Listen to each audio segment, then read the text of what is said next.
What's up, y'all? I am trying to sort through an internal conflict in myself, a contradiction. One of the messy things of the great both and it actually came as, there are multiple contradictions here. So one of the contradictions is that, I asked y'all not to ask me questions, not to be in my DMs, asking me questions. And this comes actually from a question from my DMs, but I'm answering it because it didn't just come from a question in my DMs. And there's a question that isn't a personal question. Like, can you tell me how to fix my individual life? It is a theoretical question about how we hold multiple things at the same time. And I said I was going to talk about it earlier in the week. So if anything, I feel like as I was going through my DMs and I saw this question, it nudged me that this was a place to come back to. And this conversation is about what do we do about Breonna Taylor's killers, the cops that killed the black woman Breonna Taylor, that were part of the SWAT that walked into her house on a no-knock warrant while she was asleep and murdered her. And I've been all over the place with this answer. And so first, I just want to acknowledge that I'm all over the place with this answer. And that I actually think there are some central tenets of dismantling whiteness that live in this conversation. And they are also central tenets to the work that I do around radical self-love. And so the first place that I feel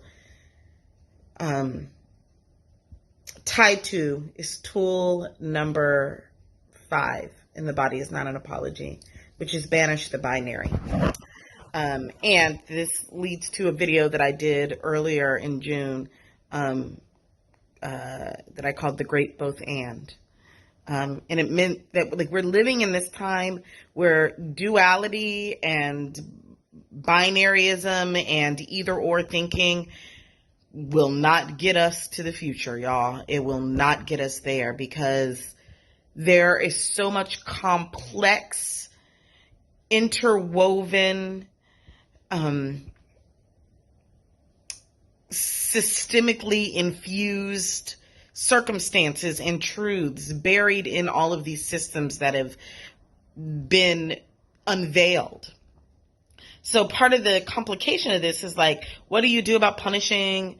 What do we do when we call for the arrest of these officers that killed Breonna Taylor? And there is a desire, right, to see her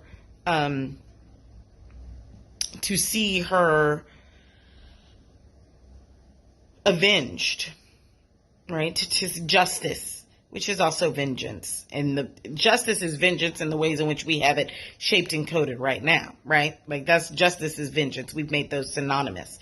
And part of abolition is to decouple justice from vengeance and actually to return justice to love, right? I'm a deep believer that Dr. Cornel West was absolutely correct when he said justice is what love looks like in public, right? And love is not only this. I'm gonna say some shit's gonna feel complicated, and it's complicated as it comes out my face. An ethos of love, a practice of love, cannot only be for the victim. That is the purpose of transformative justice. And like I said, as I say this, I'm saying what I know to be true from love source, even as my human self is fuck that, right? The officers that killed Breonna Taylor are not outside. They cannot live outside of the circle of love if what we say is that love is what justice is what love looks like in public. If justice is what love looks like in public, then those officers must also be within the circle of love. Love can not only be for the victim. The problem is that love is never for the victims when the victims are black. And love is often for is never for the victims when the victims are Black, and it's certainly never for the perpetrators when the perpetrators are Black, right? That love is never injustice for Black people, but love is often injustice for white people. They often see the complexities of their lives and the nuances and challenges and contradictions of their experiences that led them to the particular circumstance that a person finds themselves in, right? White people get to be the ultimate victim, even when they have caused harm, right? And so there is a way of being that invites us to what does it mean to not have whiteness as the only thing that gets love in our world, right? And what I feel like that means in this case, first of all, what I feel like that means is it is not us actually who get to decide what justice, what justice looks like for Breonna Taylor. Breonna's mama gets to decide that. Breonna's family gets to decide that. And Breonna's family and mama get to decide that. If we were going with the possibility of a transformed world, and that's the part that's so hard. It's going to be a long video, y'all, and I'm just going to let it be a long video. It's going to be as long as it's going to be to talk through this, because it's not, I can't, it's not 7 minutes. It's so much, y'all know it's not 7 minutes. So there are pieces and parts that have to happen. The first is that we have to personally dismantle the cop inside of us, the system inside of us, the relationship in which we are punitive to ourselves, right? That's that radical self-love work. Because when we do that radical self-love work, then the people most impacted, right? The people most impacted come together and they collectively decide what safety and reckoning, accountability, they decide what that is, that looks like, right? The problem is that when we try that today, we don't have a new model to build that on, to sit that on. I would argue that we don't have a new model to sit that on because we ain't got no practicing it with ourselves. I'm a firm believer that we can't build externally what we have not built internally. So if we still have a punitive, violent, vengeful relationship with ourselves, with the things that we feel like we did wrong, with all of those things, then we are going to continue to manifest that no matter what table we go to sit down at, right? And so there are multiple things happening here because one, I believe that the first place, right, it's an epicenter, right? It's like a earthquake has an epicenter, and then the shocks, you talk about how far out the epicenter has, right? Because however far out the impact of that fault line is, like that's the impact of what needs to be repaired, I believe, in a transformative justice model. And so we have to start though at the epicenter. And so the epicenter would be Breonna's family, right? And what their needs are. And again, asking what are their needs? What are their needs? Because here's the thing. There's some of these are questions that when you get to, it's difficult to get to, right? Like, with all things being what they are, Breonna can never come back to this realm in the way that we knew and those that knew her knew her. What would it take to get close to wholeness again, right? Recognizing that there's a way in which when someone is taken, when someone is taken from us, there's that spot, right, where they are missing, right? But the grief and the pain and the rage make that spot bigger. It makes that spot take up all of us, right? And part of moving through grief is about getting in right relationship again with the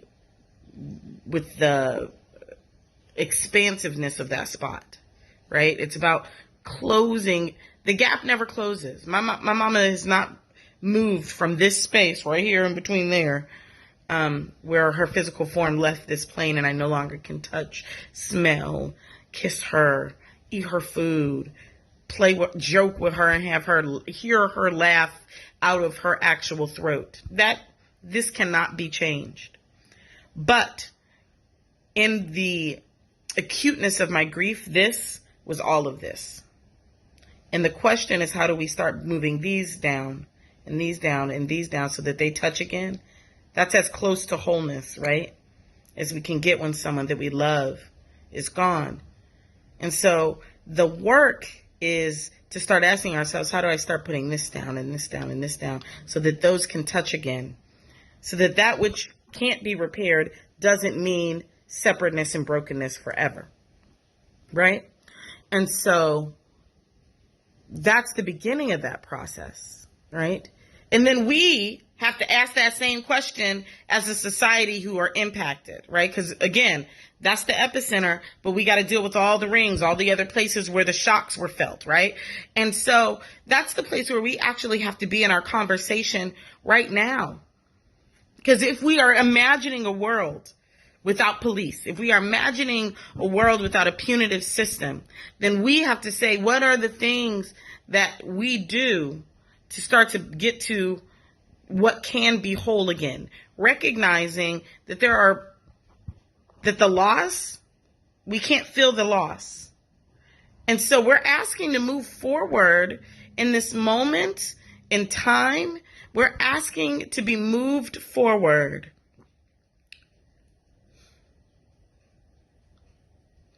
Recognizing that there are losses that will never be retrieved. The list, the liturgy of Black names who have died under that system cannot be retrieved. Just as the liturgy of names that were lost in the transatlantic ocean during the chattel slavery cannot be retrieved.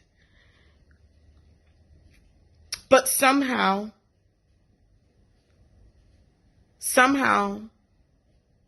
Black people have figured out how to, bit by bit, try to come back to togetherness, come back to closeness, come back to and this is how you know it can be done, because white people still exist. For real.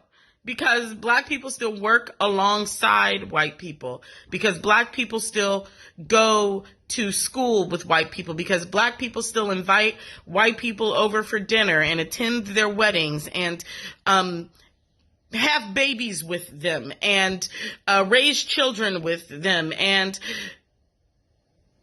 Black people have figured out how to love those who have caused us some of the most profound pain in the world. And so I know that it can be done. Clearly it can be done. Because society still stands. Clearly it can be done. Because Black people in the United States of America still live and work and breathe and play beside white people, even as they actively have killed us and historically have killed us. And so there is something. So I say all of that to say that first, Black people who practice transformative justice are who you need to be talking to, period. Because they have both the epigenetic knowledge, the spiritual knowledge, and the practical tools in this day and age to implement processes that help get folks back to as much wholeness as possible. So that's number one. If we're going to ask how we hold it all, that's number one, that there are Black people practicing this and people of color who come from their own traditions and lineages of figuring out how you get back to wholeness, right? How you get back to wholeness. Both with yourself and both with the person who has caused harm.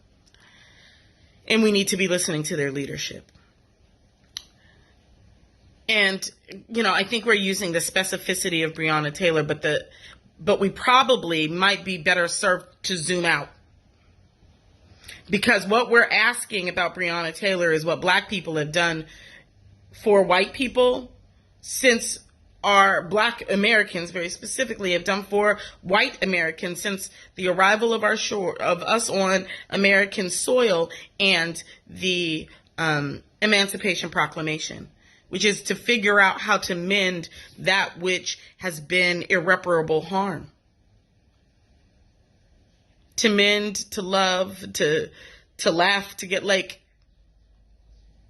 if you want to know what transformative justice looks like, it looks like the way that Black people continue to show up. And so maybe the question isn't because what it lives in that is how do we punish these two individual, I don't even know what color the officers were, but these two individual agents of white supremacy. And there's a clinging to this because it is what we know, but the truth of the matter is we do know something else. We know a different way. We've practiced a different way. And so there is an opportunity to say how, back to Blackness as technology, how have you all done this? How? And what are the tools and practices that you have put together? And again, this isn't a question you ask Black people in their DMs. This is you finding transformative justice practitioners like Micah Hobbs Frazier, like Mia Mingus, people who have a facility around practicing this, like Prentice Hemphill. These are the people that you find and you employ to say, how do we begin to implement these things that Black people practice every single day in social relationship, institutionally?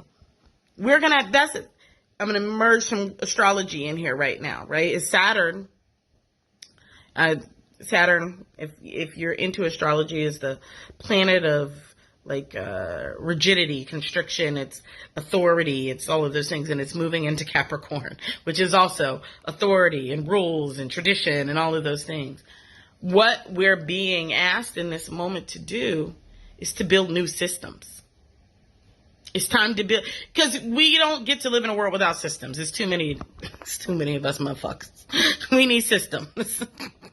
But we need new systems. We need technology. We need technological systems that change the mechanism of operation that we have historically been under. And that technology lives in Black people. The technology for a system that is not the one that arrests and incarcerates Breonna Taylor's killers as if they are the only agents of white supremacy.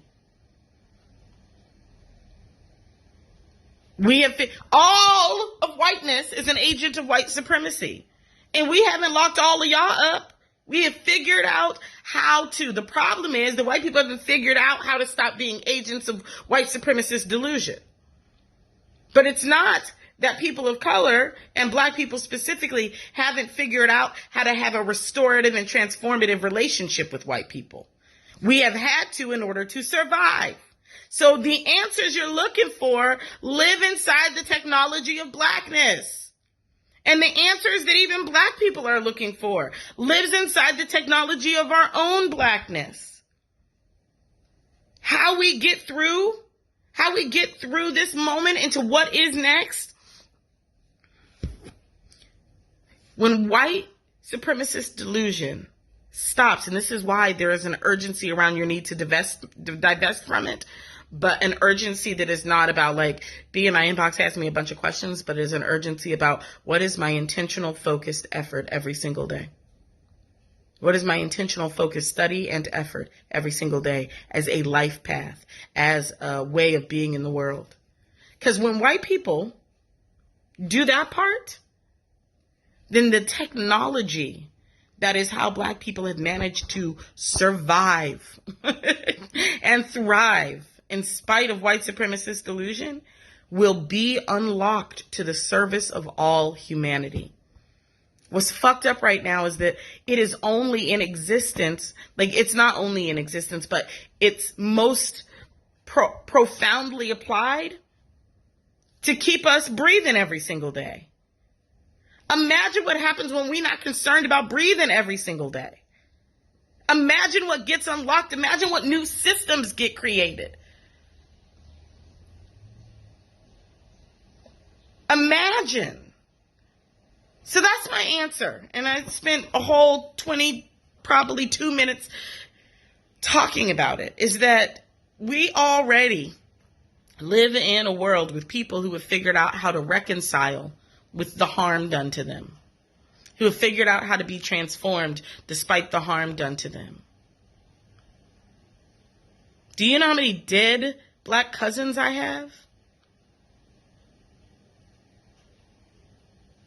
Do you know how much tragedy that I have as a result of the system of white supremacist delusion? And yet I have deep and profound and transformative relationships with white people. And I have it because there is a technology in Blackness that does know how to heal, not only ourselves, but how to heal relationship. And that is waiting to be unlocked and given as a technology to the systems and structures of our societies, should white people eventually be able to give up whiteness. And should people of color be able to give up whiteness? And should Black folks be able to give up whiteness?